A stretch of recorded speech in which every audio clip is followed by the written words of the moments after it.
So Tim, it's great meeting you, and good to have you with the conference. You've been a year, I guess? Not even, 9 months. Oh, yeah, okay. Yeah. And you were busy at Rutgers? And I've had a lot of stops. Yeah. You know, the only time I really was, I would say, directly involved in collegiate athletics was when I had the athletic director job at Rutgers. I was there for 4 years. But I've been in and around collegiate athletics, mostly on the media side.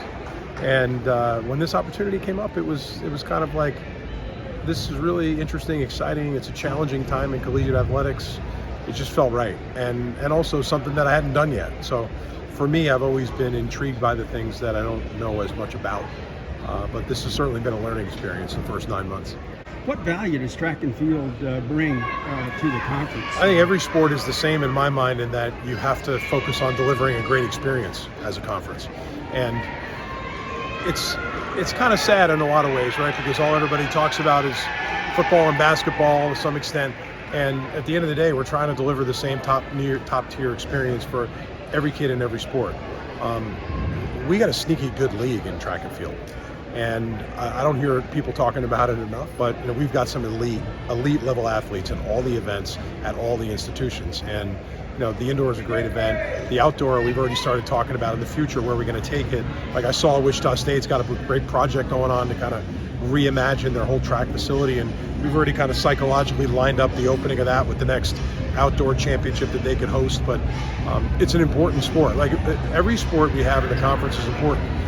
We're in it with 2 feet. If we weren't going to be, we wouldn't do it at all. So what are the challenges that you're facing in the conference and leading the conference? How long do you have? You want to talk about that, or you get tired of talking There's about a lot of challenges just industry-wide right now. And the uncertainty, sort of what the future is going to look like is the House settlement going to get approved? What does revenue sharing look like? How does this impact Olympic sports? Because it is having an impact on Olympic sports. And then certainly like trying to find innovative business opportunities, generate new revenue.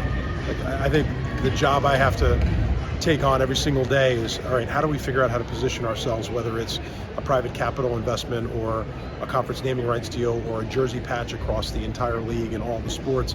We have to figure out a way to create new resources for our schools.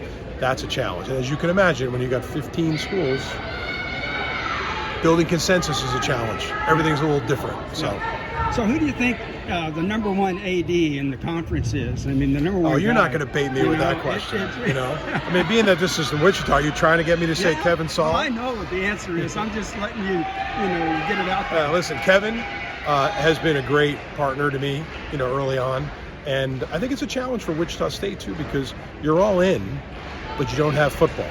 Having said all that, like, they have a voice at the table in everything that we're doing. But across the board, in all seriousness, like, we have very talented athletic directors.